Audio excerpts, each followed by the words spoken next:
it is. Yeah, that's exactly what it What is. do I have to worry about the most? Yeah, we're ready. Yeah. Yeah, there's we're ready. ones that's just essentially they just slapped a couple of legs on a torso and put a whole bunch of medium lasers on it. Welcome to Season 2, Episode 3 of A Time of Total Warfare, Strategikon. I'm Arthur Perkins, this is APGamingREAL. We can't get these guys to stop talking about Stormcrows before the stream starts. Stormcrow! So you might have heard a whole minute of Stormcrow-based dialogue before we got started. I don't know.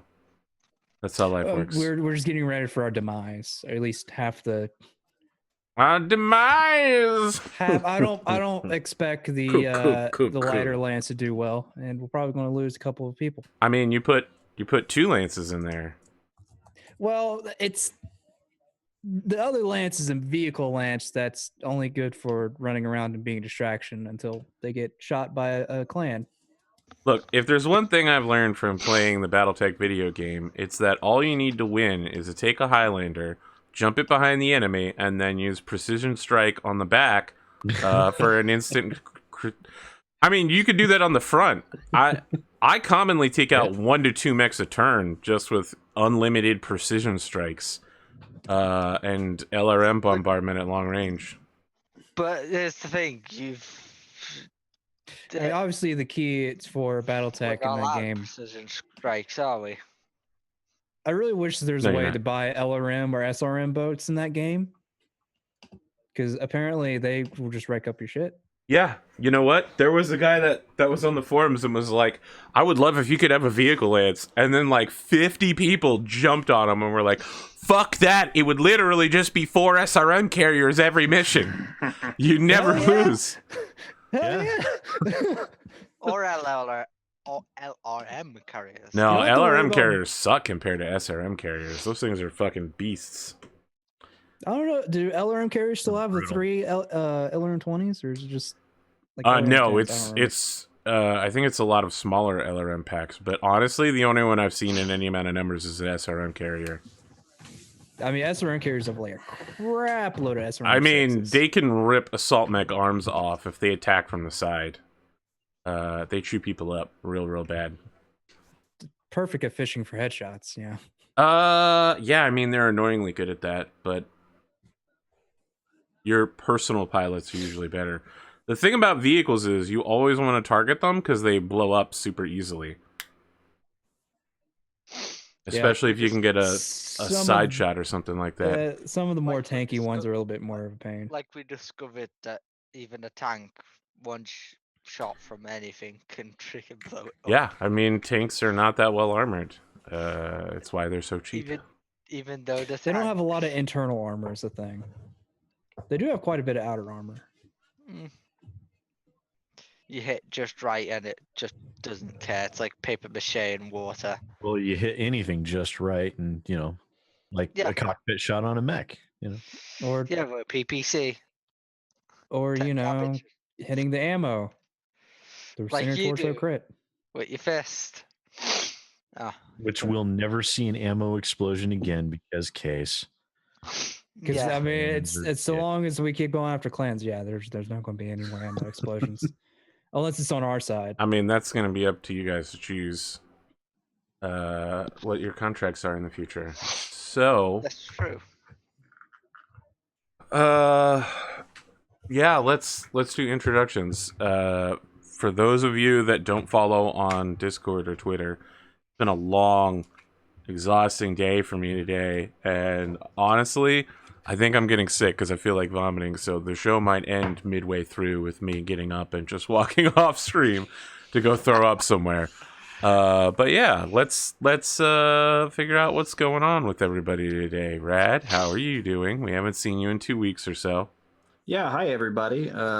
It's me, Raddosaurus. I've been pretty good. What is this? What is what? Just Steam, being Steam. Steam does do that. Trying to get my attention and stuff. Yeah, I was out last week because I was in Chicago at my cousin's wedding, which is pretty exciting. I'm fortunate enough to come from a very close-knit family, so all of my first cousins are really like siblings to me. So I have 1, 2, 3, 4, 5, 6, 7, 8, 9, 10, 11 siblings, more or less, not including my own actual sibling. That is terrifying. So 12, I guess, if you count him. But yeah, we're all really close. So we don't really miss out on each other's stuff. So they were all at my wedding. It becomes very difficult when you try to have a small event and you're like, I'm just going to invite my immediate family, and your immediate family is like 27 people. So like it becomes kind of difficult to do like small things. And that's just my dad's side of the family. Unfortunately, I don't quite have that relationship with my mom's side of the family. I also don't really have very many cousins on my mom's side of the family. But yeah, so I was in Chicago. Me and my wife decided to fly up there on a Thursday and fly back on a Monday, mostly because plane tickets are much cheaper if you do not fly on a weekend, of course. So we spent a couple extra days in Chicago, running around there. I would recommend if you're visiting Chicago and you're doing like touristy sightsee stuff, go to, well, first of all, if you're into, like, we're museum people, so if you're into museums, you kind of have to go to the art museum, because it's like it's either the number one or number two museum in the country. It's huge. You can't even hardly do it in a day. And really, you can't do it in a day. You got to pick like the wings that are most interesting to you. They have a really great medieval arms and armor display where you go in there, and like it's a lot. It's a whole thing. It goes from super BC stuff all the way up to like early firearms. It's really cool. And what else? Oh, definitely go to the Museum of Science and Industry. This was really cool. It's probably one of my favorite things to do there in Chicago. They have a captured German U-boat in the basement that you can take tours of, and the whole exhibit is freaking top notch. Like, it's very narrative. You walk through all these hallways, and it takes you through this like really dramatic World War II like story and buildup of U-boats and like hunter-killer groups that were sent out to get the U-boats, and like how effective the U-boats were, and like and how like the tide was turned and all this stuff. And this one guy had this crazy idea that he wanted to capture a U-boat, which had never been done. And then finally you walk out into this huge like hole that they dug in the ground that is like the housing for this submarine. And it's, of course, it's giant, and like the reveal is like really well handled, and it talks about the guys that like the boarding party that was sent to like secure it, and how they, it was basically, because of course the Germans like try to scuttle it, whenever they abandon ship. Like everybody else. Yeah. So it's fucking sinking, and it's got like time bombs all over it, and these like 9 guys like rushing there and like ripping cords like out of bombs, and trying to like turn all these valves in this like completely alien machine that they know nothing about to try and keep it from sinking. While other guys like grab documents and like the Enigma machine and stuff like that. Like, it was a really cool story of this U-505 submarine that was its designation. So it's really cool. If you're ever in Chicago, go to the Science and Industry Museum, if only just to see the U-boat in the basement. It's super fucking cool. They also have a great exhibit on storms, like the science of storms. So that's also pretty cool. Me and my wife are huge science nerds, so we're real suckers for that type of thing. Brad, you're a nerd? I fucking had no idea. I know you'd never guess with how cool I am and all, but yeah. You don't like things like Star Wars, do you? Oh God. My whole life is predicated on Star Wars. What was I thinking about the other day? I was having a conversation with somebody, and they were, it'll come to me later as I continue to tell other stories. So yeah, we got back from Chicago, and then I worked and did my food delivery job where I listened to you guys' show last week, where I just constantly wanted to yell stuff out at you or talk about what Bush McGurk would be doing in those situations. And I never got the chance to, so it made me kind of sad. Because Bush McGurk would have been there in like 1950s, like Dick Tracy, like 100%. But he wasn't in attendance for that particular adventure, so that made me sad. Yeah. Other than that, today has been kind of a slog for me, unfortunately. I did not work today, but I did get my mother-in-law to watch my daughter, so it was just a lot of yard work, a lot of cleaning, a lot of just unfortunate activity. And then tomorrow I have to leave and drive to Dallas for for Battle Assembly this weekend. So not super thrilled about that either. I'm definitely not a huge fan of being moved to this unit that I now have to commute to for Battle Assemblies. It was much nicer when I just had to drive like 15 minutes down the road Saturday morning to go to Battle Assembly. And then when I was done, I just drove home. So now I got to go to Dallas and stay in like a shitty barracks and not have Wi-Fi. Just like, I guess, go to sleep at like 6 o'clock because there won't be anything to do. First off, no Wi-Fi. Is that even a thing that you can do nowadays? Yeah, I mean, so like when I go there for training and I get put on orders, I get a hotel. But if it's just for Battle Assembly, you don't get a hotel. You just have to stay in like the shitty barracks that they have there. So I'll be staying on like a plastic wrapped bunk bed with maybe like one electrical outlet, like concrete floors. I don't know. It'll be probably kind of miserable. Maybe I'll go see a movie or something if I'm bored. If Battle Assembly gets off, I'm gonna be administering physical fitness exams. I'll probably be taking a physical fitness exam, and other than that, I'll probably be super bored for 72 hours. So you're going to be McGurking things. Pretty much, yeah. That's the real life Butch McGurk is going to be in force this weekend.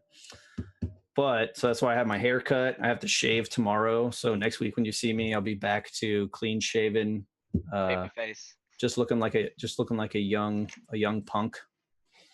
So yeah, there's that. Somebody mentioned deep dish pizza. I did go to couple of deep dish pizza places in Chicago. The first one so they have like two big chains that are, I guess, very famous for deep dish in Chicago. I don't remember what they were called, but I remember liking the second one way better than the first one. The second one starts with a G.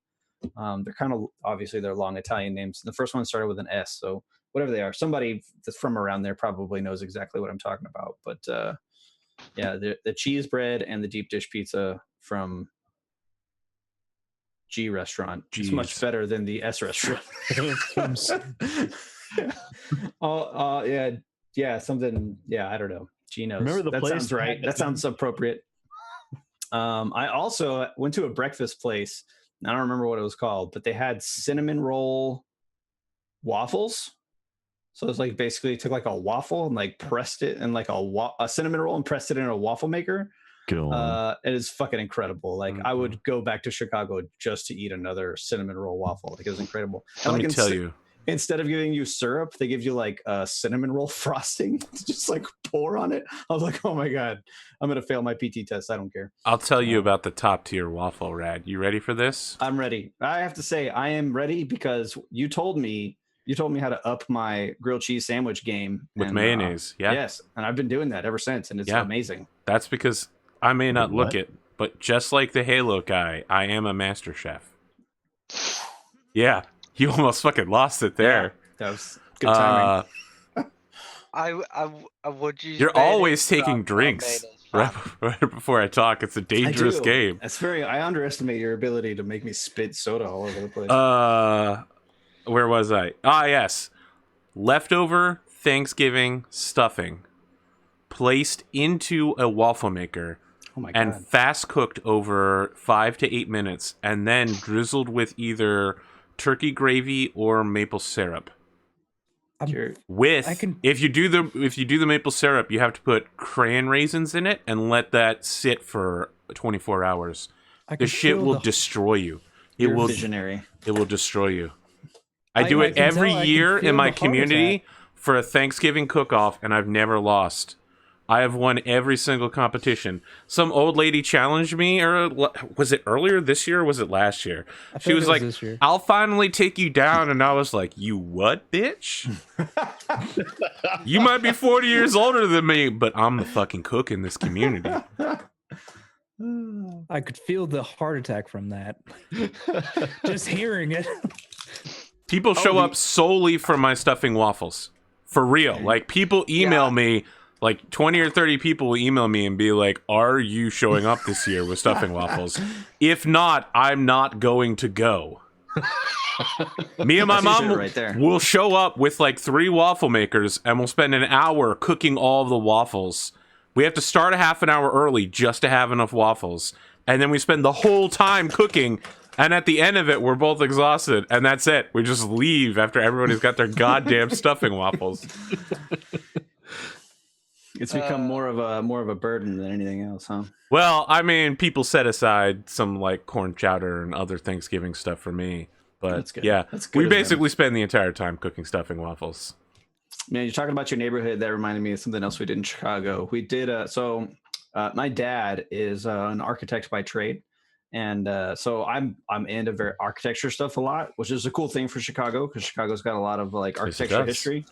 But we went and we did two architecture things right there. We went and we did a tour of Frank Lloyd Wright's original his house and studio that he built there.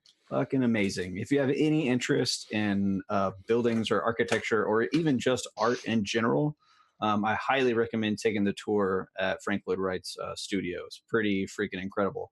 And the other thing we did is we saw this place called Dry House, but not like the word house, like the German, like H-A-U-Z, like it's the guy's name is Dry House Museum. And it was a house that was built in Chicago, like, I don't remember when it was, 1870 or something like that, during the Gilded Age, you know, like back when all that stuff was getting set up.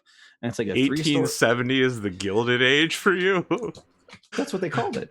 The Golden Age of American architecture.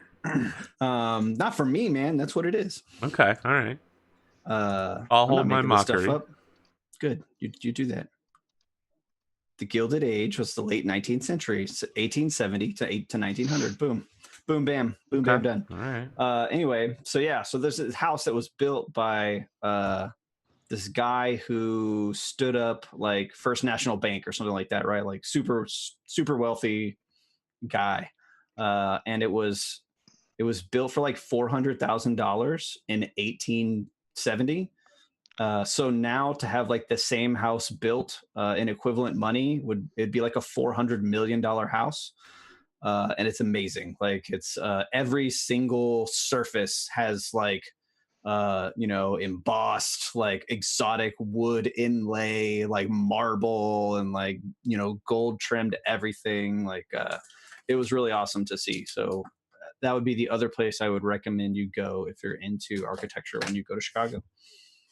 So yeah, that's the end of my Chicago spiel. Well, no, I wanted to jump back. Yeah. Texas has awful fucking pizza, so I'm glad you got to eat actual pizza when you were in Chicago. We do have pretty bad pizza here. Yeah. The two kings of pizza are New York and Chicago, and to a smaller extent, much smaller extent, California has pretty good pizza, but it's totally different. We recently had a place open up here that we like that does pizza. It's a Tex-Mex pizza. What you do is you take a piece of white bread and then you slather it with refried beans and stick some spicy chili on it and you eat it. We do have barbecue pizza. I don't know if that's a thing everywhere. It is a thing everywhere, actually. That's terrible. Yeah, it's not that good. It's fucking wonderful. Now I can't remember the name of the place, so I guess it doesn't matter. So for some reason I can't get Firehouse Subs out of my head, so I can't think of the name of this pizza place. But yeah, it's okay pizza place. It's still not. It's all pretty like thin crusted pizza. Yes. Which isn't inherently bad. That's a West Coast thing. Yeah, but it can be. I feel like it's easier to screw up maybe than, or maybe to be done cheaply is what I should say. It's not necessarily cheaper. I think that thin crust costs almost as much as regular dough. The issue is that it cooks much faster and it doesn't cook as evenly. Yeah. And it also has a lot of trouble absorbing the sauce because of its nature, which means it'll either turn out super crispy or it'll turn out super floppy. And neither is good when you want a thin crust. Yeah, I agree. Well, no, the super crispy is what you want, actually. I was wrong. I like the idea of thin crust, but for me, the king of pizza is always going to be the New York slice. And the big floppy. Yeah, the one that you can fold like that sideways. The reason New York pizza is superior to pizza everywhere else outside of Italy is that they use salsa that's been boiled down into a tomato sauce rather than just using pure marinara for their sauce. That's interesting. Unless See, you're I'm not. some kind of fucking heathen audience that eats white pizza like a nerd. Disgusting. Fucking disgusting. Philly cheesesteak pizza. All right, actually no, not- I'm actually joking because I make all different kinds of pizzas. Listen, the best pizza I've ever made is flatbread. You use fig jam as the base, and then you put down prosciutto and goat cheese. And then you grill. You grill one side, you flip it over, then you grill that other side, and you lay all the ingredients down as the grill's going. I do Boom. quite like goat cheese. I mean, the goat cheese mixes well with the fig and prosciutto. It'll destroy you. All right, we did some pizzanomics here. Anything else happening with you, Rad? I guess that's it. I don't know. People are really excited about this this Deadpool movie, which I have. No, people are increasingly- more excited about fake Deadpool on My Hero Academy. I don't know anything about that. His name is Twice, and what he does is he's got two personalities, just like Deadpool is, and he's always like random as shit. But his power is whenever he touches people, he creates a clone copy of them. That could be a double-edged sword. That's super weak and is destroyed instantly in one hit. Oh, okay. Yeah, So a Naruto clone. yeah, it's like a Naruto clone. Even though Naruto can make the clone as strong as he feels like it. Not really. I think Naruto's clones only last for like one hit too, right? I mean, that's a huge plot I mean, point. he can. I mean, it's a thing where he's done it in the past. I think it was the Battle of Neji's where he can have the clone last as long as he wants to. Actually, he did it in Shippuden where it was like he split 4 ways and they went off to do. So fight he can other have the stuff. clone last as long as he wants to, but he makes them super weak so they get destroyed in one hit. That's a dick right there. That, Yeah, no, it really doesn't make sense. Especially Like, when you consider that those clones are conscious and also have the same memories as him. They know that they're being sent out to die. It's a pretty vengeful well, I mean, guy it's right him, there. but when things happens when the clone's gone, the memories go back to him, so he remembers all that pain. Yeah, Wow. how they set it so the clones can be strong is how much key he puts into the chakra he puts into the clone. Okay. Oh, so he's lazy.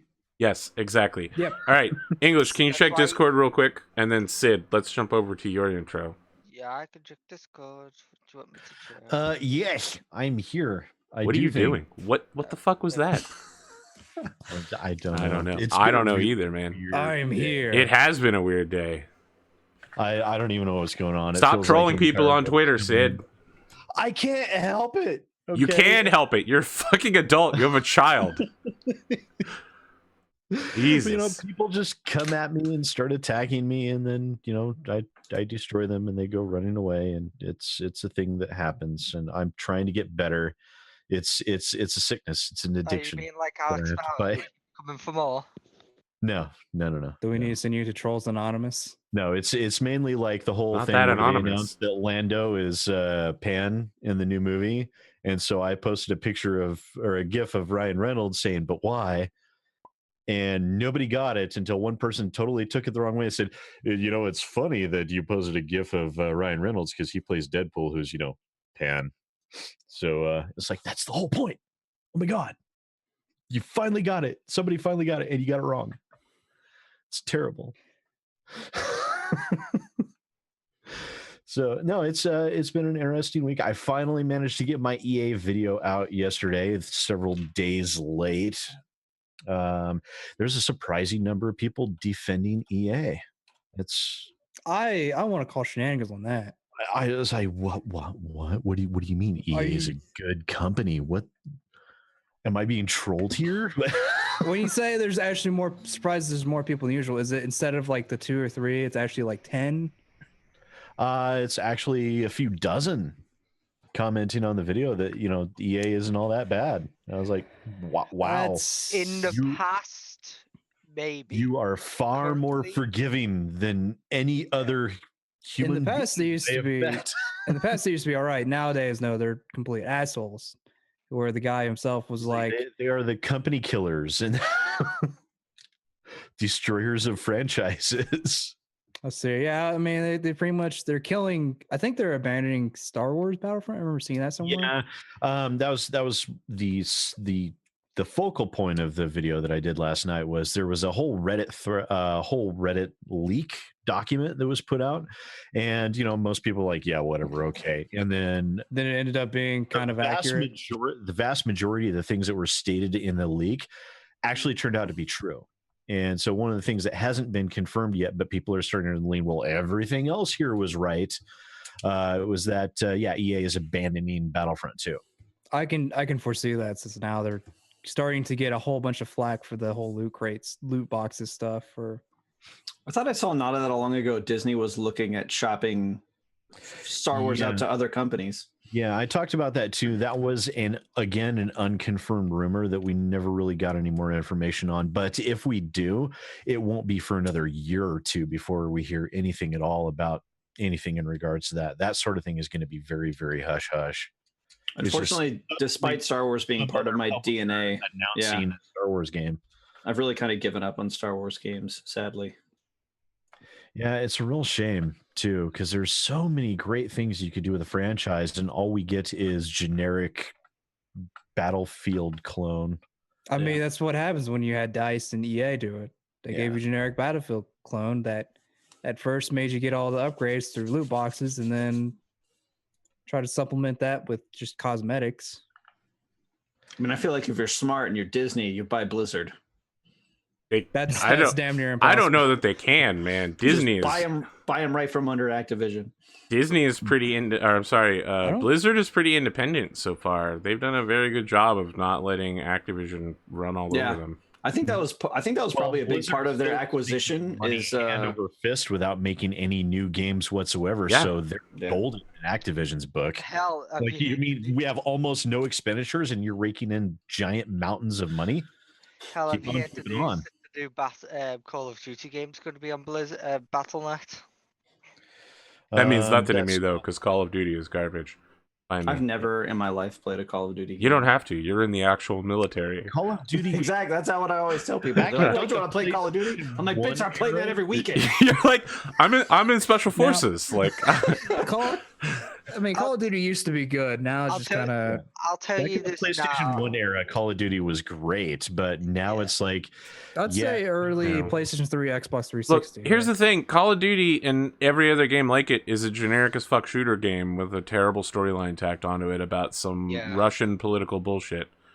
Well, now I think 4 they're playing on. Now it'll have a battle royale mode. Oh god, no, look. I heard about that. If you want good shooters, you want shit like Borderlands. That shit was so fucking out there when it came out. It was excellent. A lot of people didn't like the pre-sequel. I never played the pre-sequel. Borderlands and Borderlands 2 were excellent.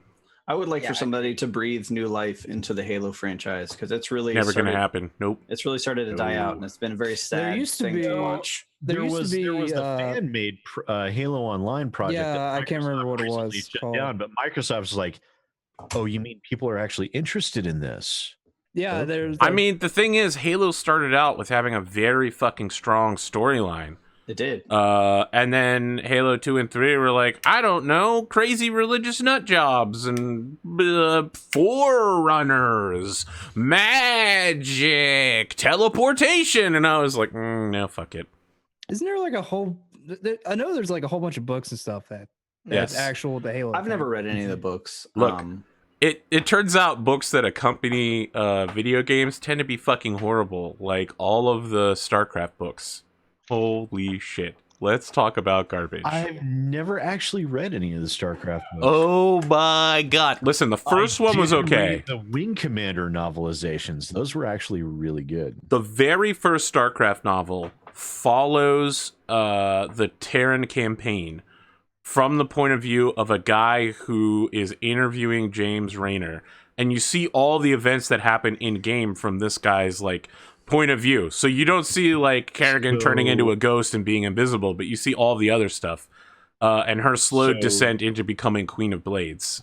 So it's Interview with a Vampire StarCraft. Yeah. That one was pretty good, but then they had a shit ton of other ones which were fucking awful.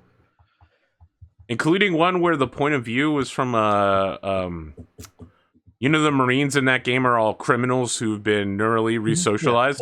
It's from that. Yeah, it's from that person's point of view, And so the whole book is literally just that guy descending into total madness as he doesn't get his drugs. And so it's never really clear what's actually happening in the book. And not in a like new wave art deep thinking way, but in a am I gunning down Zerglings or am I gunning down civilians? It's hard to tell because I'm crazy.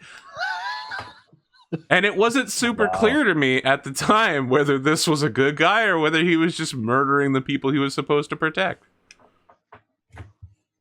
Wow. That's it. Yeah, so for Rad and Sid's sake, I know we all saw this on Twitter and laughed about it, but since this is the post-Okeanos talk, the woman who rage pooped in the middle of a store. I saw that. Yeah, I was posting that everywhere. I was like on the team chat at work posting the link. You don't mess with somebody who's willing to throw their own poop. Okay, that's a person with nothing to lose. Look, you don't even have to throw it. I don't want to mess with anybody that pulls their pants down and poops in public in front of people. You know, I like to consider myself a pretty capable person in most situations, but that's a woman that I would run from because you just don't fucking know what that person's capable of. Just zero fucks given. You know exactly what they're capable of, flinging their own goddamn. Which means anything. They're capable of anything. I mean, they'll probably just stab you if they felt like it. That's... With poop. Yeah. No, I've joked so many times about rage pooping and all that, and I never actually thought I would see it. I never thought I'd see the day. As a dad and a dog owner, I've touched a lot of poop, but I've never interacted. Well, there's a lot of stories I could tell about adult poop, but I'll choose not to. I've never had poop thrown at me. No, I can't say that either. I've never been hit. Pondo, how is your week going? I've never been hit by flung poop. Pondo, please, God help us. Thank you, American Army.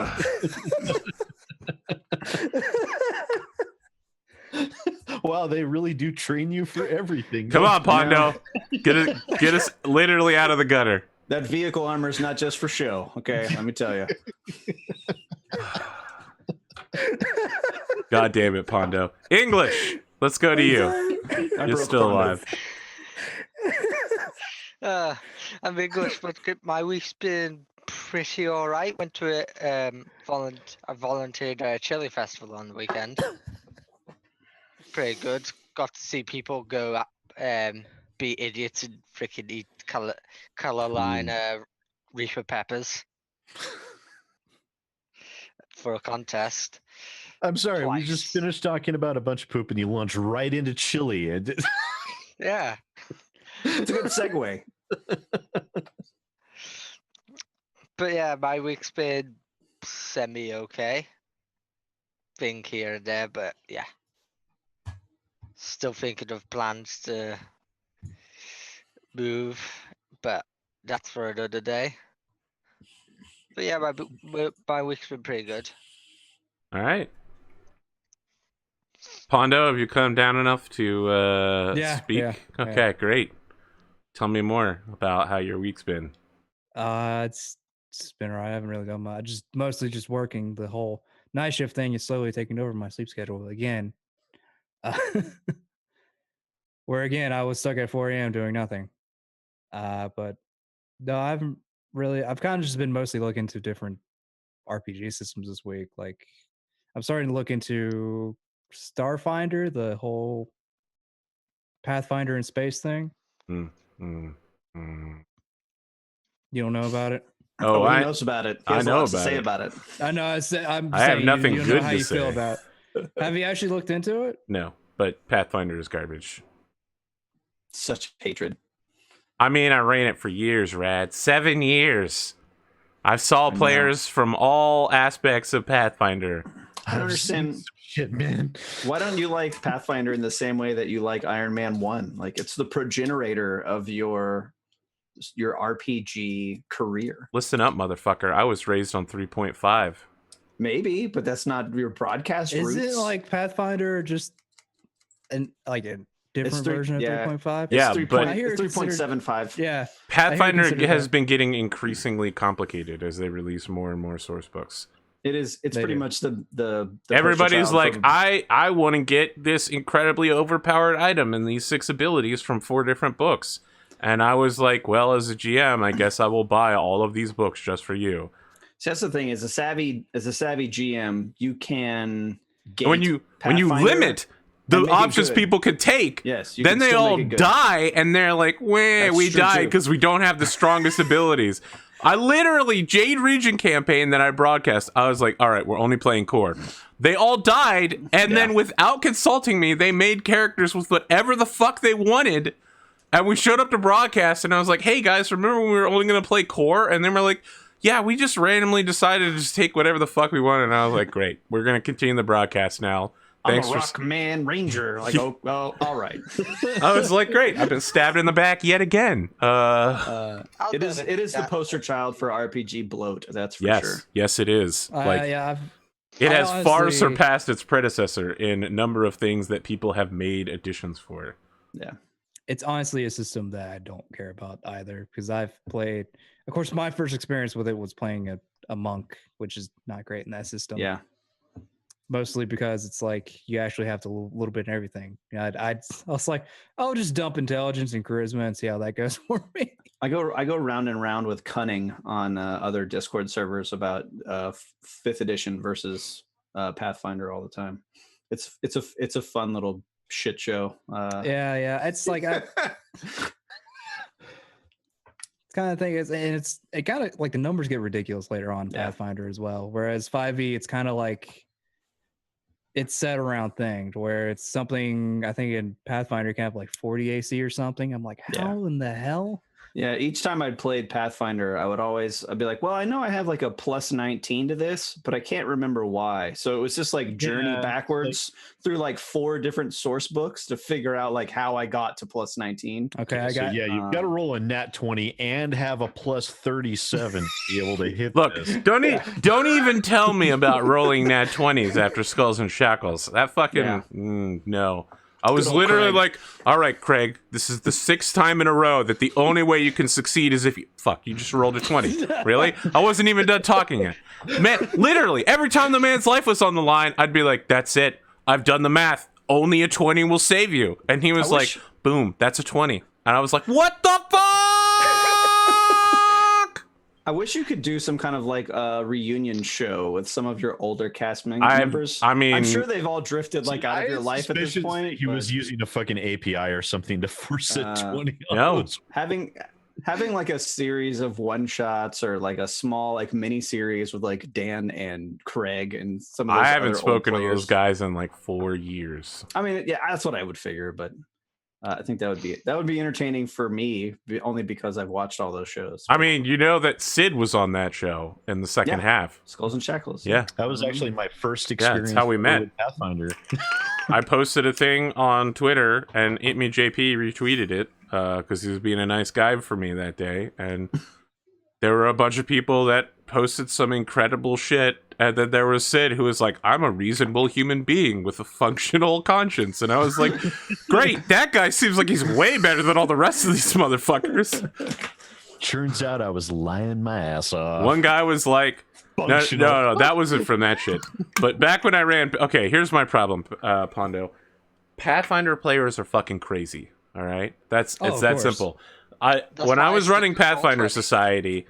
there was a guy that was like, I'm a necromancer and I stand for white power. Now, of course, he meant whites like WIT. Yeah, like, and I was like, that's not funny. And he was like, wait, let me say it again. And I was like, no, just fucking get out of this goddamn table. Just fucking. Wait, did he literally say, let me say it again? Yes. Like, he thought I didn't get the joke. And I was like, no, I got the joke. It's just not funny.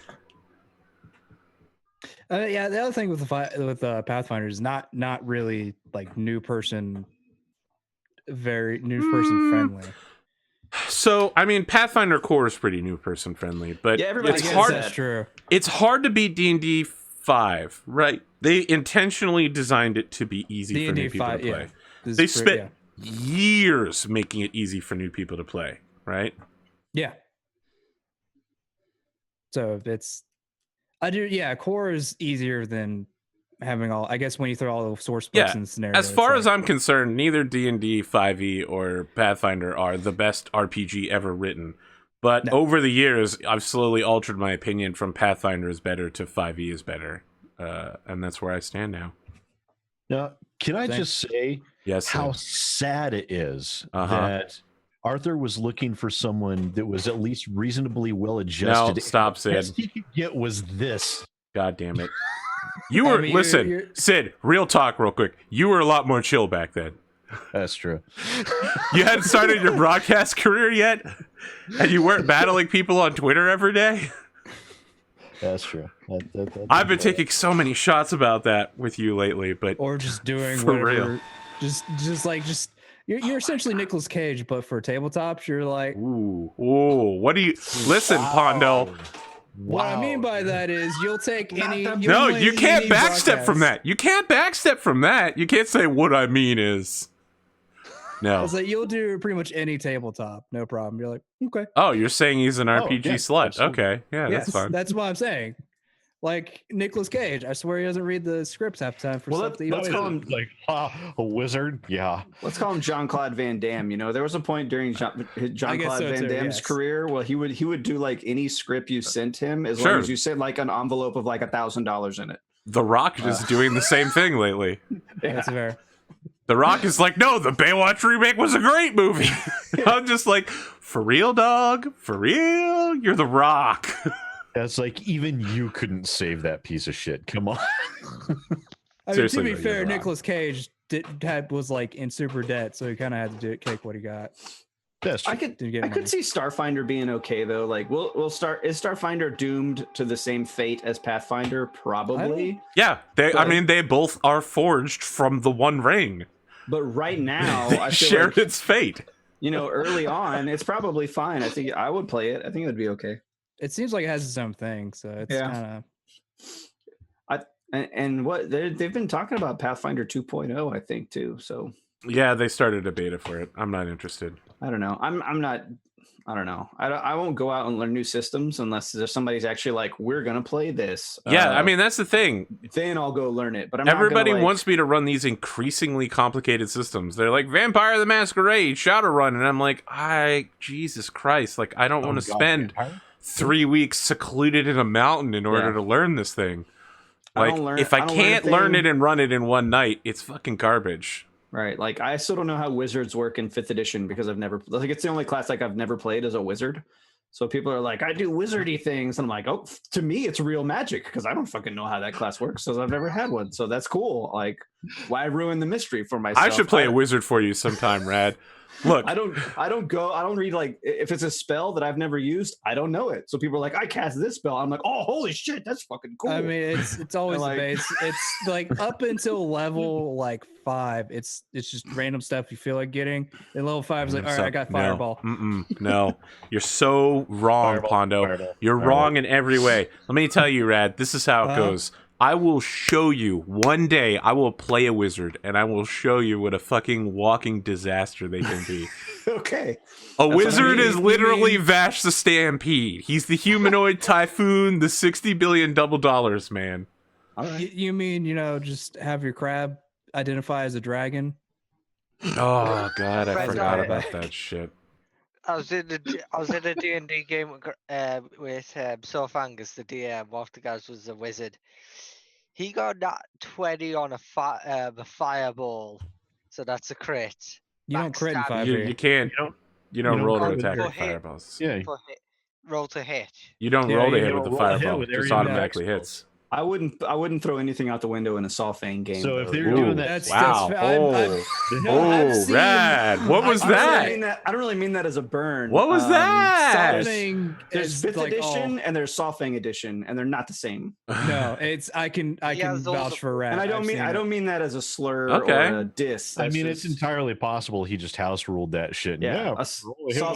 Saw-Fang always runs very unique games, and he goes out of his way to create unique mechanics for virtually everything. So most of the games are somewhat homebrew, but it does have a core to 5th edition. But yeah, that thing basically one-shot a boss, and he told us that thing had like 30 HP plus the armor on it. Look, I remember Sid slaughtering like 10 bears with a double fireball. Well, that was the crowning moment of his career. I was abusing the shit out of the rules, and using it incorrectly is the only way. It's all right. Turned out all right. So. I want to say, by the way, talking about the crab that was secretly a dragon, like for real, that was a little annoying. But the reveal scene where they were like, actually, the crab isn't a dragon, and I'm like a liar and a fraud. That was really good. That was one of my favorite scenes. So people are still like, Arthur, I can't believe you don't remember every fucking thing about my character. I can't believe you don't remember Styx was well dressed. And I was like, I thought Styx was like a dirty hobo who wandered around. He always seemed really old and angry. I don't remember him being young and hip. And then everyone's like, I can't believe you wouldn't remember that. Why didn't you pay more attention? I remember little things like that, like the fucking dragon betrayal. Yeah, JS is here. He knows what I'm talking about. I've talked about this before.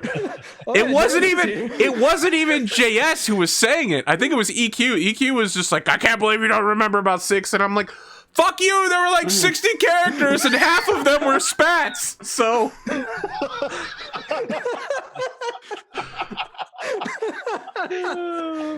other 10% were Hyrule.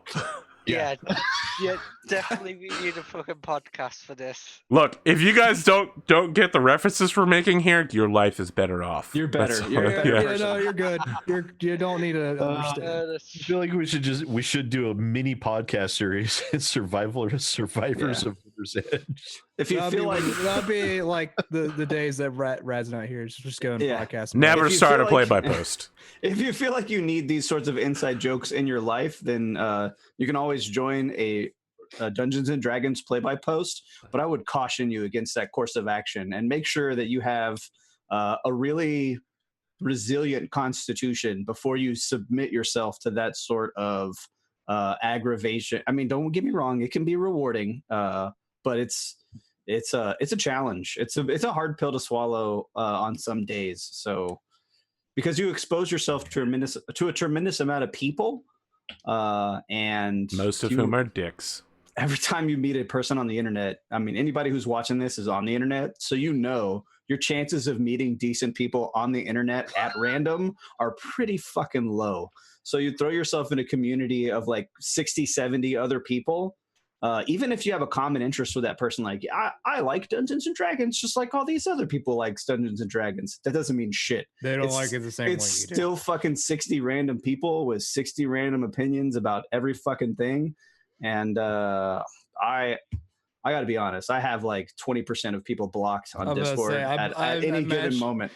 And people get upset. They're like, oh, I see, because the Discord, unfortunately, you can't make them totally disappear. You get the little like blocked like thing. And so I always see like half of the conversation, and people get real upset that I block. And I'm like, why are you upset that some fucking rando on the internet doesn't care what you have to say? Like, it's fine. You don't have to be upset that I don't want to listen to you talk, because I listened to you talk for 2 weeks and I determined you have nothing to say that I want to hear. So I just decided to fucking not listen anymore. God. Like, Rad with the people's elbow out of nowhere. Yeah, it's legitimate. Most of the time I block people, and like after a month or two, like I'll unblock them. But when I do that, 90% of the time I instantly regret unblocking them. Like after 2 or 3 times come out of their mouth, I'm like, oh yeah, that's why. That's why. Reblock. So yep. if you can learn that real quick. If you can modulate yourself and you're very patient with very different people, fucking join the play-by-post Dungeons and Dragons. It can be a good way to get your D&D fix, but do it at your own risk, because it is not for everybody. And I fucking love Dungeons and Dragons, but play-by-post is definitely it's my least favorite flavor of ice cream, if that makes any sense, right? Like I love ice cream. But it's not a flavor, like it's fucking Rocky Road or some shit with nuts in it. So like I'll eat it if that's all I have, but it's not what it's not what I'm gonna go to the store to get. You know what I mean? I don't know where we are anymore. Yeah, no. I don't know. That analogy didn't really land. D&D ice cream metaphors. Play by Episode 1 of the post. podcast. Fucking at your own risk. Be careful. Watch Indeed. yourself. If you're with like a That's group why of I like people you never actually play by know, post. or like you Yeah. can trust these people, yeah, you're fine. But if you're joining like a random thing like pit server, I constantly find myself joining new play by posts, and then like after a week leaving them because I'm like, oh, you people are all a bunch of weirdos. I'm fucking out of here. And then you'll wind up with a bunch of psychos creating a bunch of fake accounts just because they're kids. So I end up with a lot of cool characters that I get really pumped up and excited to play, and then never play because I just fucking abandoned the server that I made them on. So it happens. abandoned thread. With There's the a- people I've met in my I think life, Merc Drake is about to lose their minds. Yeah, good. What else can we talk about just to annoy Whoa, that whoa. person? English. What do you got, English? with the people I've met in my life in the gaming community, I'm pretty lucky to have such a cascade because one person on Xbox started me, put me towards Sofang, and now I'm a member in his community and got loads of friends, and now I'm here. I mean, I'm about to do another show with Sofang soon. We're doing our new Tuesday show in like 2 weeks. It's nice. starting Saga of the Icelanders. It's about I'm excited Vikings about that. who settle in I'm Iceland. excited about that. I really want to get into a freaking D&D game. I'm really into the cast of folks that you chose for that, so I'm excited to watch that. Who's Virgil, Yeah, EQ, Lexi, and Sofang. oh god, Lexi and so. Yeah, they're gonna be lewd as fuck. I mean, don't it's don't Lexi, underestimate EQ, and EQ low. Yeah, like Yeah, you left out EQ, but low key, he's like a stealth cruise missile of lewdness. No. I've seen what EQ's capable of. I'm just Whoa. I'm interested to see the interaction between Lexi and Saw. I mean, They've played a Cancol game together. Oh, Yeah, don't worry, Yup. they've met. I missed that one. I mean, I'm a through and through Virgil fan. I'll watch almost anything Virgil's on. He's one of my favorite role players. Yeah, he's on fire lately. He's been doing pretty good. Even when it comes to like the, like C Team acquisition incorporated stuff like that, like I feel like Virgil could like, I think it's like one of the only people I know that like hold their own on one of those shows. Like he's just a super clever. He commits entertaining very dude. hard to his characters Yeah, he and does. is more about entertainment than keeping them alive. Yes, which I yeah. super appreciate in a player. That's why he's on 2 shows now. So Yeah, he's never trying to win the game. He's always trying to like win the scene. You know what I mean? Yes, like, he is. He's like, and I'm gonna make the best scene. I don't care about winning. Have you been watching Burning Wheel? That's how he ends up in that game as well. And it's a very big deal because in Burning Wheel, the person who is very humorous gets bonus rewards at the end of the game. And he's been winning more often than not because that's how you do it. All right. I haven't kept up with it, but it is something I've always planned to go back and YouTube. Our last episode had a dramatic ass cliffhanger, and then what the opposite of a cliffhanger, an opening hanger. We fucking opened, and everyone was like, "What's happening? Everything has changed." And I was like, "That's right, bitches. This is World of Warcraft Cataclysm." Wow, that took you guys a while. I mean, that was literally like 75th of a second pause. Yeah. People are demanding anime talk before we get into the mech things. I've got. Let me tell you something. All right, Yeah, Megalobox. I've talked about this show before, but here's the key deal. I don't give a shit about boxing. I have no fucking idea how you swing your arms. I don't care about 2 sweaty guys getting into an arena and punching each other to death. I don't care.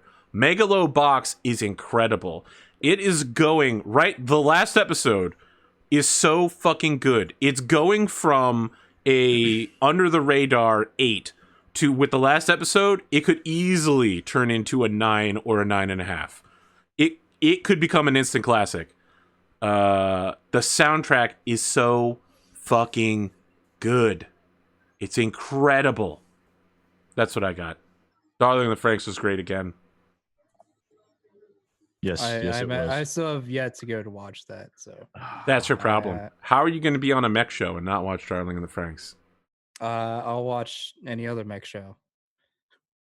All right, watch Gundam 00. I have. Okay, well then that's it. That's like the best mech show. So I season might go- 1 I is might better than watch- season 2. I mean, didn't we just find out last week the Code Geass was a mech show? Look, that was me. I Yeah. keep forgetting that Code Geass is a mech show. Has mech. But I everybody watched else is a couple known. episodes of that, and like the first episode is like, okay, so this dude can literally just control people with his mind. Pretty much because Yeah. of witch powers. That sounds boring. I mean, look, here's the problem. The first thing he should have done was tell people immediately, obey all my future commands. It's the only command you ever need to give. If you did, it's Fair. literally like wishing for more wishes, except they have to do it.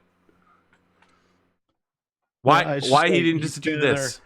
Kill yourselves, like really? So we're gonna okay? No, I Yeah. just No, as soon as look, you did that, Sid. I lost all interest for the show right there. No. Like, No, it's amazing. Let me tell you something. fuck, so he In- can literally do whatever the fuck he wants to whomever he wants at whenever he wants. That's not interesting. In canon, it's amazing because all of those English soldiers or Britannian or whatever, they all Britannian. speak English. But for the courtesy of the people in the country that they're living in, they've also all learned Japanese. Which is why in the show they speak Japanese, but occasionally still speak in English because they're actually English. So hang on. They subjugate Japan and Yes. give it like district whatever it Yep, was. but all the people they send there all speak But Japanese. at the same time, they decided we're going to be courteous enough to these people that we just subjugated, And that is learn their in language. canon. That is in canon. They explain that makes no all of the sense. Britannian soldiers they send there all have to learn Japan to be assigned to Area 11 That or makes whatever it's no called. fucking sense. If you subjugate these people, you Look. make them learn your language. That's how that works. So you don't bend over They're- backwards for the people that you're oppressing. They're kind totalitarians, all right? The cruel, gentle fist of nuclear weapons, of course. It's best that you can understand. It's great that they can understand you while you're kicking them in the shin. All right. All right, look, do we have Oh my any... God, I just read Lexi's comments. Yeah. She's wondering why you're on social media instead of paying attention to the goddamn game. Yeah. No, I mean I only can do both. I have No, you have can't. finished Little You Witch can't. Academy. Oh, really? You finally got there? Well, that's good because the new season's coming out soon. Is there a season? Really? Yeah, Trigger's never going to let that IP go. They came out with a new game recently. I felt like season 2 had like just the great ending. It was just like it's done. You what? Are you talking? No, not You My what? Hero Academy. Which? Little Witch Academy. Yeah, Yeah. It's like they did the thing. She lost the shiny rod. She can finally fly, kind of ish now. I mean, the best thing was like the whole smiley face explosion after killing the final thing. It was something I didn't expect seeing. Look, here's what matters, right? It's made by Uh-huh. Trigger, and Trigger only makes A+ works. They It did was Darling in the it's- Franxx and all the other shits. It was A+.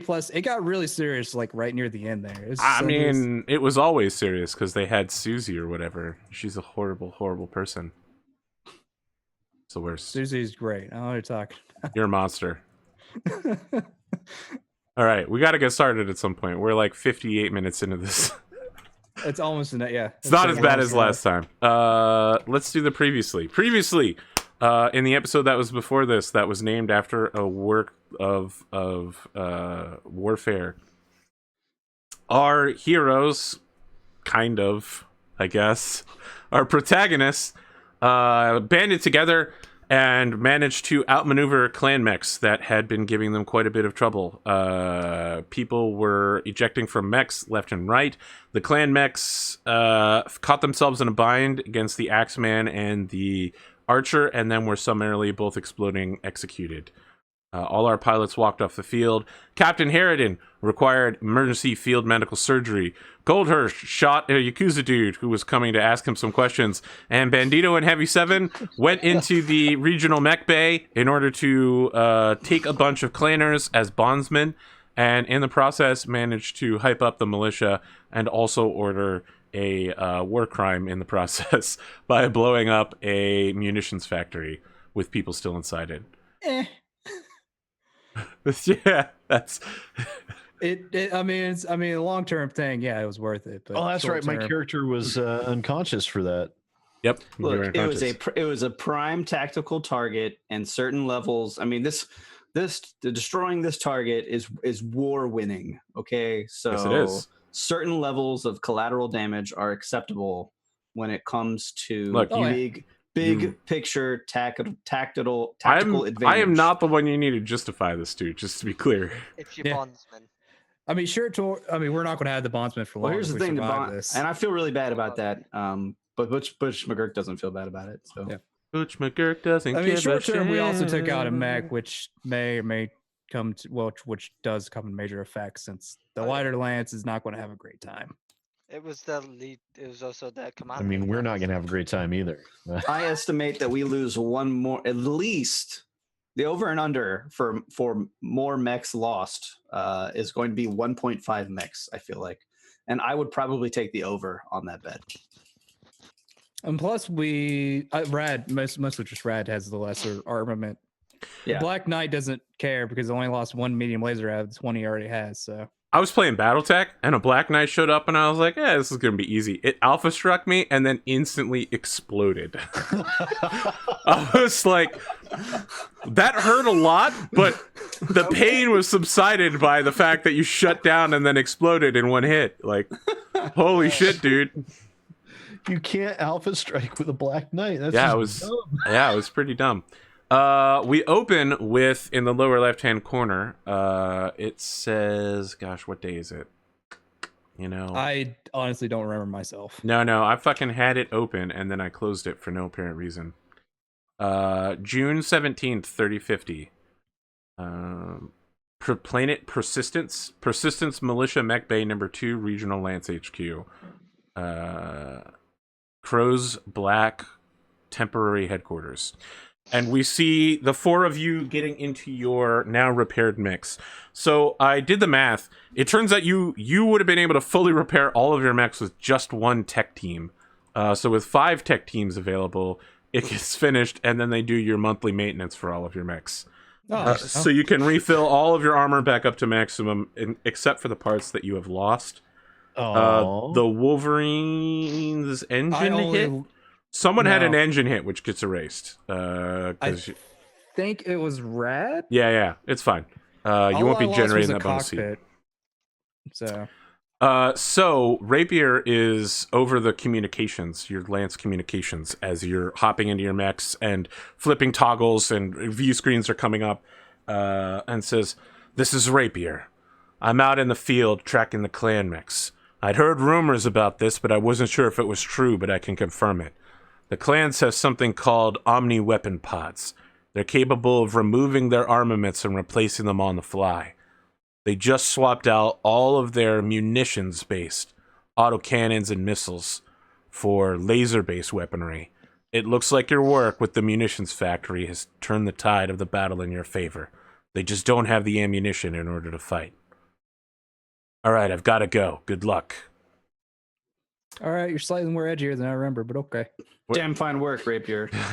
He's like, "I literally rode a motorcycle while firing." Well, that's right. You shot at firing a rocket launcher. One of those battle armor guys. And They're called elementals. It was pretty sick. Also, Rapier out.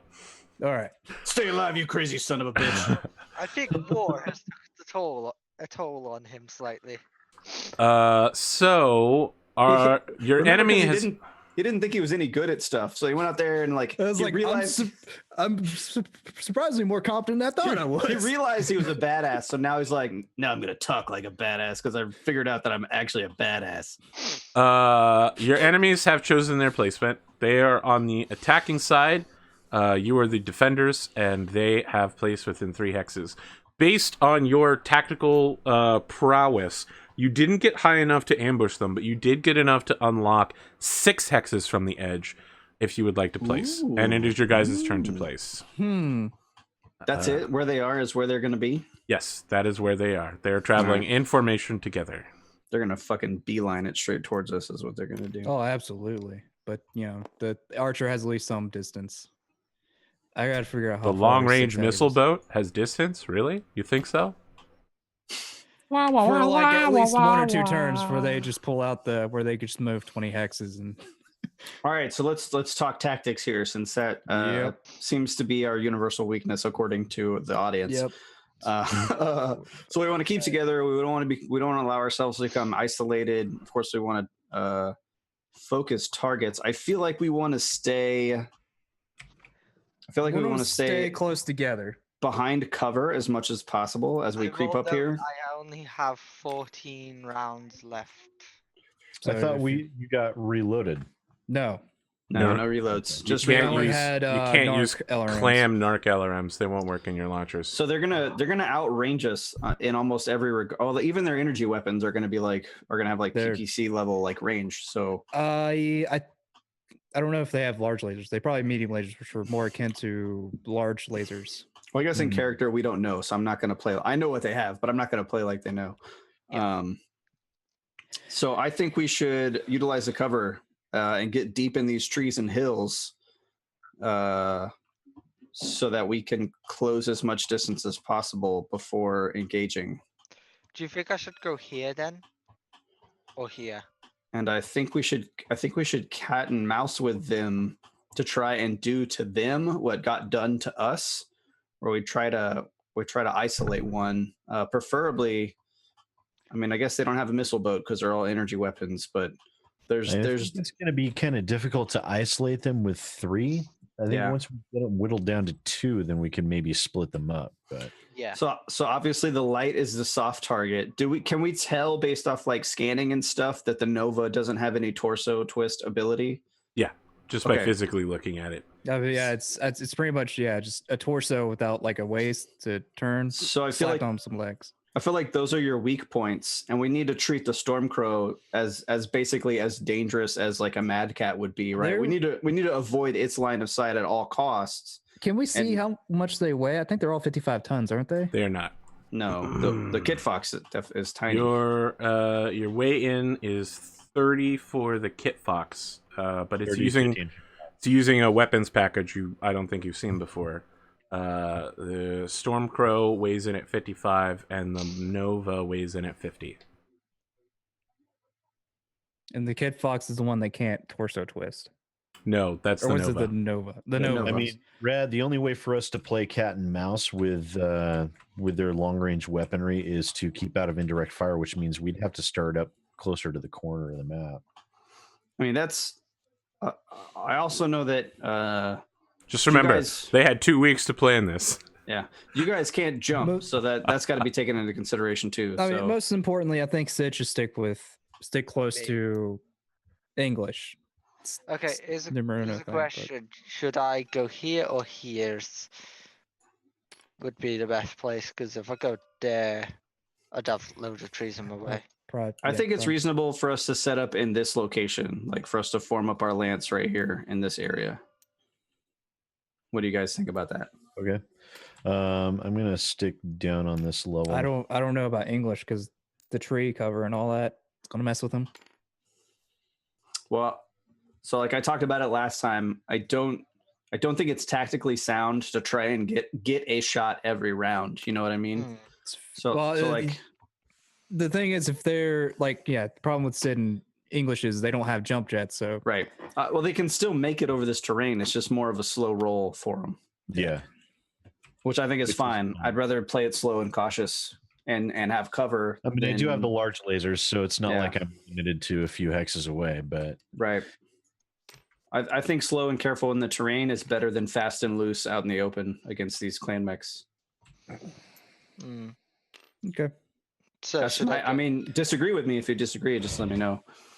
Do you think I should go in this little crevice here, or should I stay out on? I think you're fine up top. Yeah, because I think that's going to facilitate your next move, and I don't think anybody's going to be in range to jack with anybody else at this point anyway. So take as much distance as you can right now. Fair enough. So I'll actually go. I'll stay close to Bandetto. Actually, then I'll come up here. That way, if I have to run, I can run downhill without having to worry about uphill. Yep. Actually, that might not be a good. You know what? I'm gonna. How many hexes is that? 1, 2, 3, 4, 5, 6. I'll here. That way I I will can. tell you this now. If you can see where I'm pinging, Yeah. that's my max range right there. Okay. You won't have line of sight anyways because of the trees, so that's irrelevant. Yep. Yeah, at the current moment, just about. Plus, it would Line of only take sight. them like maybe 1 or 2 turns to get there. So. Yeah. Yeah. Plus, I can get in line of sight as well within a turn. So here's a question: do we want to run it? Maybe we should hold back, let them come to us. I'm not against that. Maybe keep things limited to keep the engagement zone limited like this far. Yeah, I think this ridge should be a kind of our main tactical element, because we do want to move up enough to where our missile boat has an opportunity to back up if he wants, right? Like we want to have some fallback ability. Right. And it'll be easy for me and Rad too. So Yeah. So as I long think as it's like since me and Rad's going to mainly probably just within distract there, from the side. Yeah, it'll be fine. we have this nice little pocket of like cover that is a good opportunity that we can jump in and out of. We can use these kind of 3 tall terrain pieces to I think to our advantage if we can get there first. I think that's what we want to do. Yeah, I think basically this whole area should be probably where I live. You think so? Yeah, and I think I should be able The to only get other up here option, and because I stuff. won't be able to navigate around on the Yeah. That's fair. here because I don't have jump jets, and so my only option is to run around in here or to be out in the open. Which being out in the open isn't exactly a good idea. Yeah, last time that didn't work very well. Yeah, I don't think you're wrong. I think I should be maybe on this pedestal and on this little ridge line Yeah. at most, because that 4 high pedestal basically overcuts anything from level 2. What's your range? What's your range on your LRMs? Max range is 21. And for medium? Medium is 14 and short is 7. Yeah, so that puts our engage range like right in here, which is kind of I think what we're shooting for, right? Yep. Mm-hmm. Yeah. So okay, that seems good. If I'm on this level 4, I can shoot anyone because I won't be obstructed by the level 2 trees. Yeah. Unfortunately, I think Black Knight is going to play a little bit of bait as he's going to be the most enticing target, like hanging out here in the woods. Well, and Pondo biggest too. So yeah, and Pondo and I will kind of stalk and look to pounce. We're going to diva style it. My plan was just we're gonna lurk and pounce from this area right here. I think it's Diva and Reaper. Reaper's missing an arm, I guess. Yeah, I've only got the one shotgun. It's more like Junkrat if he's missing an arm. So I want to review the spotting rules real quick so we don't fuck this up. Okay. I was about to ask if about you that. want to spot, you have to declare it during your movement. You cannot have death from above or charged.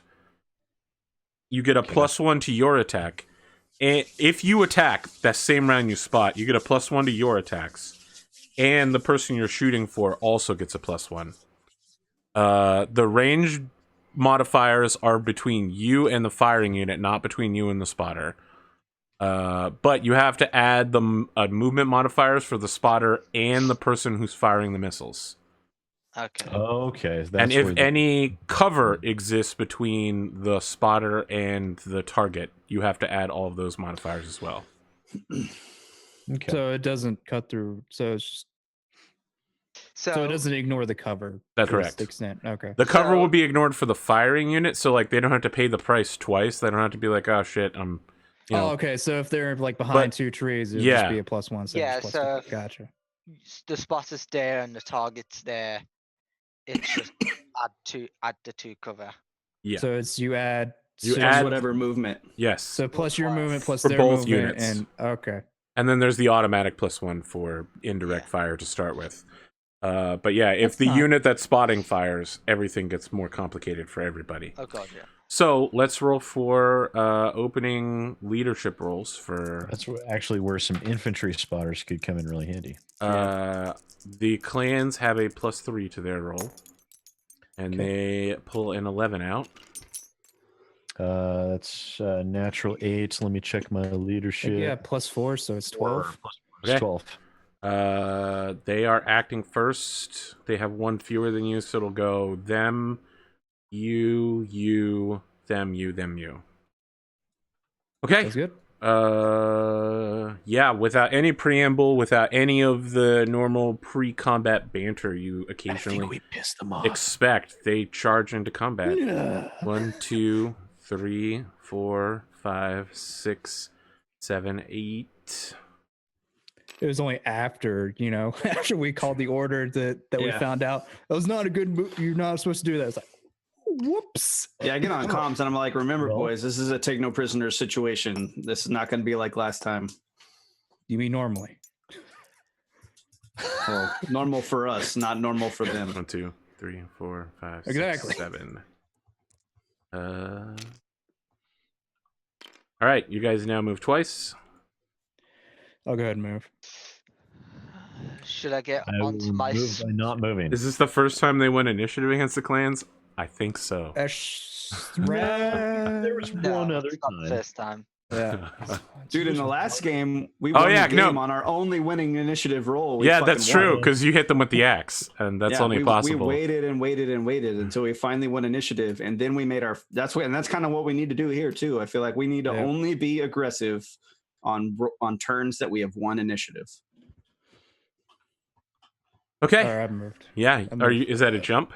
It's a jump for 5. Okay. Yeah. You leap into combat. Don't use that. That's an arc die. Oh, is it? Yep. That's for marking targets that get knocked. Okay. I will pull that and put that on the... jump is blue. Yeah, wasn't that blue that I picked up, or was it? No, it was gold for me. Oh, it looks blue to us. It was blue for me. Yeah, this happened in Cancol too. Who's next? Because you guys got to move another unit. I'll go 2, 1, 2, 3, 4. Oh, you did already. Oh, okay. Okay. All right. The next person in their order. 1, 2, 3, 4, 5, 6. 1, 2, 3, 4, 5. Is that really only 5? 3, 4, 5, 6. It's 6 X's. Yeah, 6. Yep. They come charging around the corner along the coastline in formation. All right, who's moving? I'll go. 1, 2, 3, 4, just so I don't have to land in trees. Doesn't 2 of us need to move? Oh, wait. 1, 2, no, just 3. 1. You already had 2 people move. Is that trees down there? Okay. No, that's no trees down there. Okay. 1, 2, 3, 4, 5, 6, 7, 8. 9, 10, 11, 37, 36. 3, 5, 6. Hut, hike.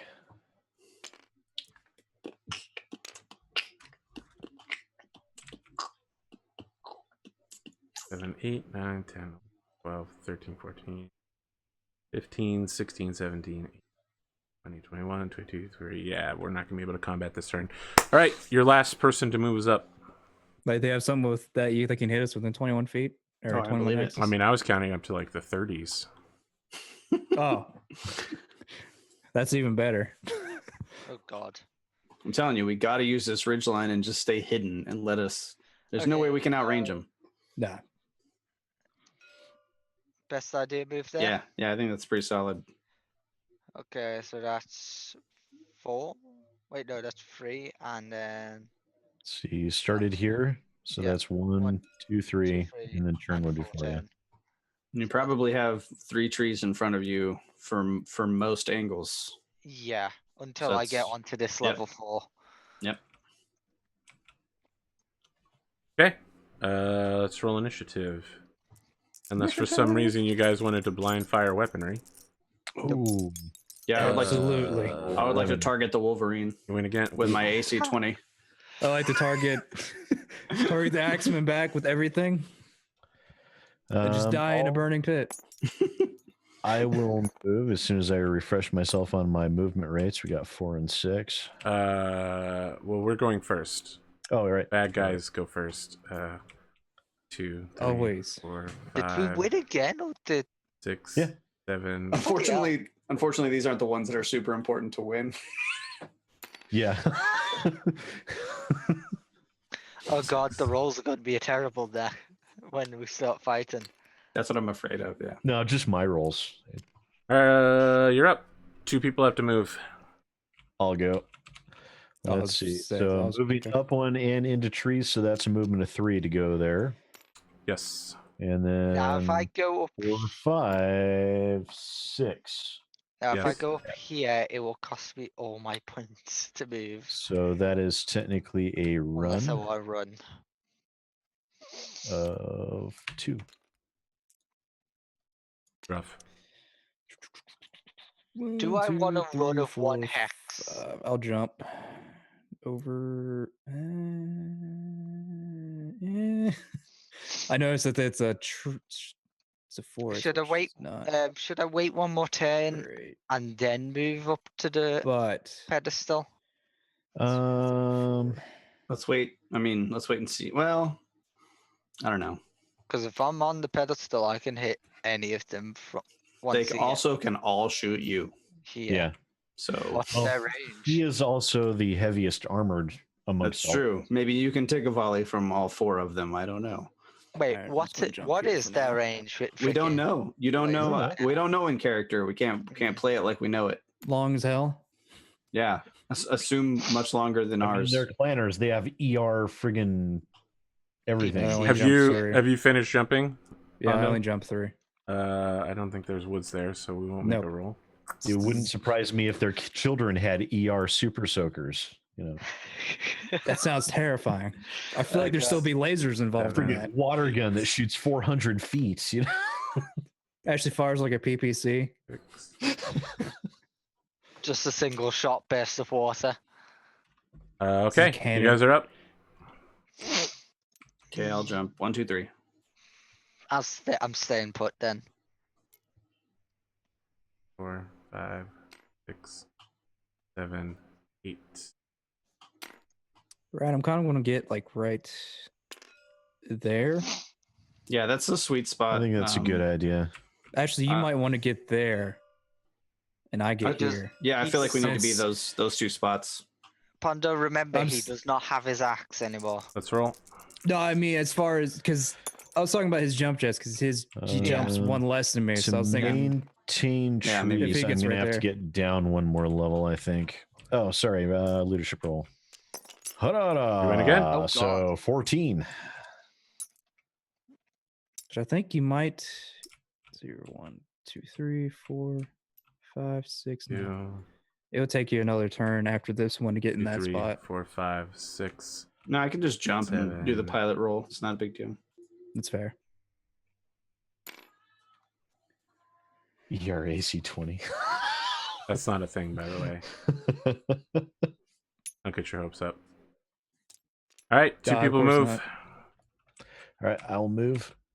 Rotary AC 20. 1, 2, 3. 4, That's not a thing 5, either, but that would be No. fucking horrifying. That'd be terrifying. Yeah. And turn for 6. I think it's only AC 5's rotary. Yeah. After that, I think it's all ultra. I mean, AC5 rotary is still brutal as hell. Yeah, it is. Aren't those Uh, prone to jamming? Yes. Or is All that of only in the the video game? heavy No, Gauss that's- rifle. Kick, kick, kick. All right. Who's the second mover? I said I'm staying put. oh, I'll just Right there? move Okay. forward. Like No, one- he's moved. Oh, that's right. I 1, moved. 2, 3, 4, 5, 6, 7. Ugh. Good God. Where's my sheet? No, it's over here. Okay. 7. All right. Who's up next? I'll go. I'll just step forward 1 spit hex for essentially 2. So it doesn't matter. Okay. 4, 6, 7, 8. Could be.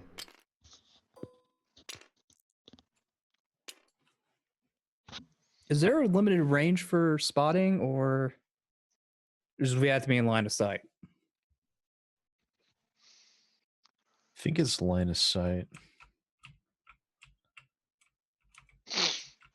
But again, there's your movement modifiers and terrain modifiers. Yeah. I didn't know if there was like a minimum range we had to be. Last person on your team needs to move. Me or who is it? No, That's it's me. right. You chose not to move. That was your move. Oh, yeah. Can I do a piloting check? You jumping into trees? Yeah. You're good. I think you're bueno. Yeah. And now we wait. 3.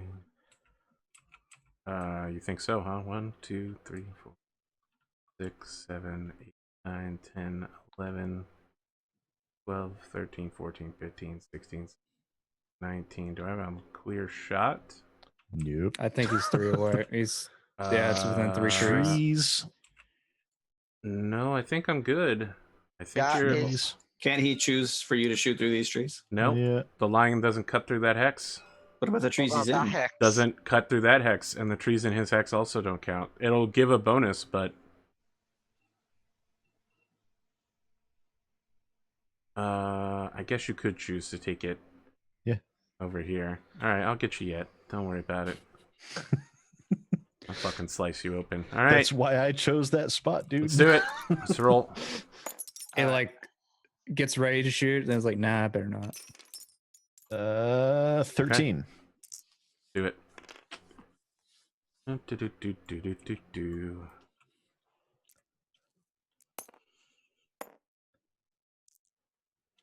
Side. 1, 2, 3, 4, 5, 6, Is that 5-6, or is that the same 7, land? 8. It's not deep enough to. No, you're right. I actually do have to take 2 to go through the water. Oh, do you? Yeah. It I doesn't. think it's because it's It doesn't force a roll Oh, because it's not right, deep, right. but it's still water. 1, 2, 3, 4, 5, 6, 7, 8. Let me take that. 5. Good enough. All right, 2 of you. I do not want to step up at the moment because You don't want all 3 of them to shoot you at once? You only no. have 2 tree. You have 1 tree level covering you, so. 2. All right. Yeah, sure. Don't worry. I'll get you. Aren't these? Oh, these trees are too high, right? Yeah, they're too high, so they're not going to cut it. Yeah, so I can move back and still be in cover. Sure. like- I mean, yeah, if you, the person who can shoot at long range, wish to step out of their range. So who's moving on your team? You got 2 people to move. Bet he has fucking PPCs on that thing. so. Wait, English, are you not moving at all this turn? I don't know yet. Would I be able to? All right, take I'll the move. Yeah, I don't know. I'll That's- take last. 1, I'll take the 2, last 3, if you don't mind. 4. And that's still a walk. Trying to hide in the trees, huh? Uh-huh. Smart man. I will move by not moving. All right. Where would you suggest I go? Because if I move back, I won't get hit. But if I stay, I will most likely get shot by the frickin' Stormcrow. Sorry, did someone not move? Taking a. Okay, excellent. Yes. So here's what I would say, English. If you want to, this is a good opportunity to shoot because you're not moving and you're in trees. You're not going to get a much more favorable shot. I don't feel like. And now there's 2 of them there. Well, yeah, they're all going to end up there. Yeah. But we don't know if they can all even reach you. They might, but we don't know. Okay, you guys are up. If you want to play it safe and duck out, I mean, remember that's fine. But they are getting closer and closer. It's only a matter of another turn or two before that Kit Fox can straight up run up behind you. You know what I mean? Yeah, I'm gonna freaking take out that bloody Kit Yeah, Fox. the Kit Foxes would be the easier target to hit in the two. So Yeah. Well, I would say if they're in your medium range, it's worth it. If they're in your long range, maybe not. So yeah. no, they're in my long It's up to you. So what's your plan? to cover. Who's moving and how you doing it? I mean, I moved already. So. I'll move by not moving. Very well. You have made your choice. 3, 5, 6, 7.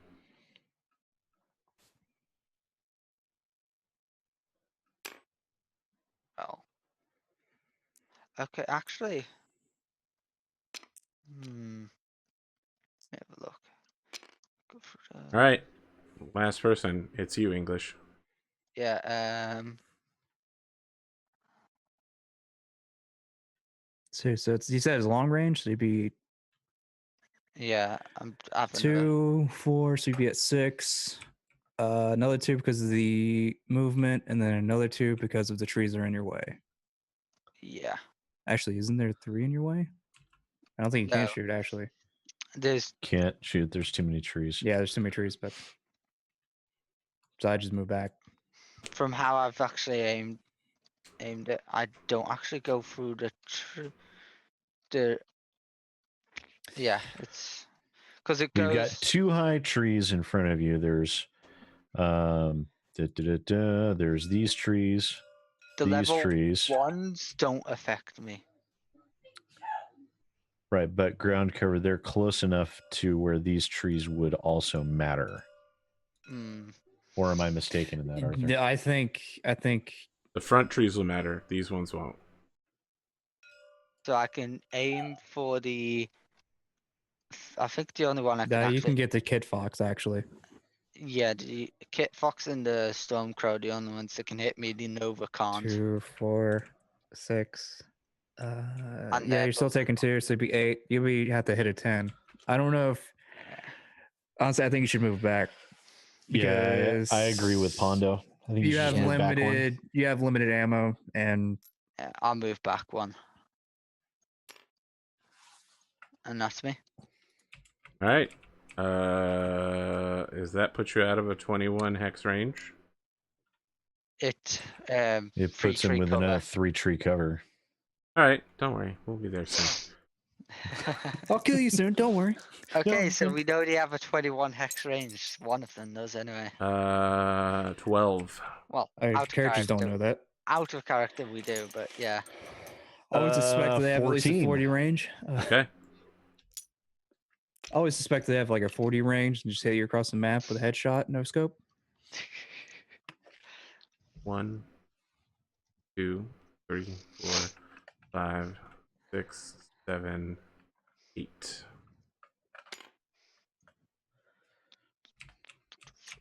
I'm still protected by 3 to recover. Yay. I am. Is that the Nova or is that Not. the mini Timberwolf? No, it's Okay. 2 of you need to move.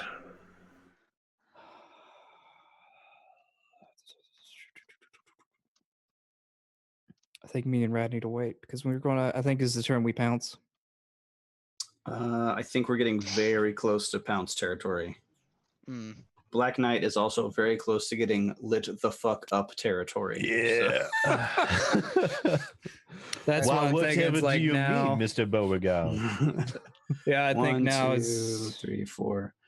My range is I can get it out to about here, but at this point, all I'd be doing is jumping into a shooting gallery.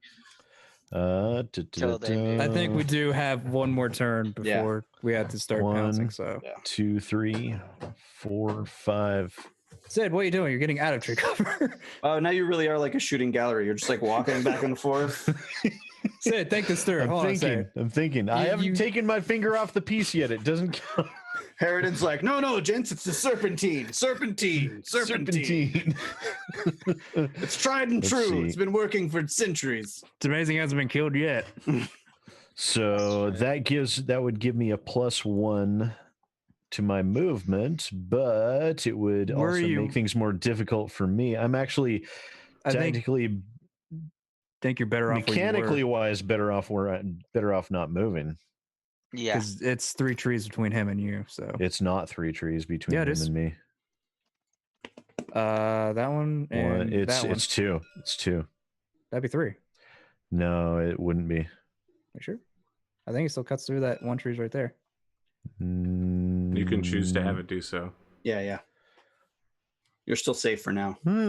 Interesting. I'm not sure if I want it to get that much closer, though. I mean, it's going to get closer regardless, but it's just penalties. Yeah, I'm almost wondering if we shouldn't get out this way a little bit. Just to forget. I think maybe if you get out that way, you'll open yourselves up to those other 2 mechs in the back that haven't moved yet. All right, I will move by not moving. That's my movement. All right. You have a second person that's moving? What are you gonna do, English? I kind of want to move up here so I can get a clear shot, but that also open me up for clear shots. That's how this game works. Yeah. There's never going to be a chance. There's never going to be a thing where that's not true. Yeah. Unless it's a rear arc shot where they don't have rear weapons. As artillery, you're not going to happen. Yeah, you're not likely to get behind anyone unless we get behind them and turn them around for you, which isn't going to happen anytime soon. So that's true. If you want to shoot somebody, you're going to have to get shot at. That's about the short of size of it. It would be an 8 for medium range, right? That sounds right. Yeah. Let's see. So like what hit the Stormcrow? Yeah, just so he ran. I mean, don't listen. So don't do the mathematical calculations now. Shit's gonna get real as the round goes on. The question is where you're putting yourself. It's 33.3 repeating. Repeating, of course. Chance of survival. No. God damn it. Should I move or should I stay? I mean, you got to make a choice here. We've waited like 5 minutes. If someone else on your team wants to make a move here, then it's time. I'll move by not moving. Yes, there we go. Okay, I'll move by not moving. I'll give him a little more time to think it through. I need to get the freaking good vision trace. Stop worrying about stuff you'll get in the future and worry about right now. Yeah. God. Because the stuff you get in the future still ain't going to help you with this battle, regardless. Because if I get the good vision traits, I can get the it's not happening. Sniper. Let it go. It's you need hundreds of experience points. Okay. I think we all gave up on the prospect of getting those traits. I gave up on it. It's like we looked into it a little bit. I mean, they're long-term commitment for elite level Mechwarriors, and you guys barely most of you don't even register as regular level Mechwarriors because you haven't put shit into your tactics. I don't know. Yes, it's just you. It's just you, Pondo. Just you. We know. No, I don't know what I register as now. I might be still. You are registered as a regular Mechwarrior. You guys are up for a move. Mechanics probably still brings me down like crap ton. So it's only Rad or English still needs to go. Yeah. I'd really like to go last because if I can get closer to them and keep 3 trees, I would like to do that. Put me in a better position to do something next turn. Yeah. Remember, English, if you're in the back, you need to be one of the ones moving first so our up close guys can get the most advantageous positions possible. This is most of the reason why I didn't want to. And I'm going to fire 10. I'm going to kind of regret it, but I'm going to shoot. Okay, so you're moving forward and you've got 2 levels of tree cover or something like that? Okay. All right. Their last mover will move. 1, 2, 3, 4, 5, 6, 7.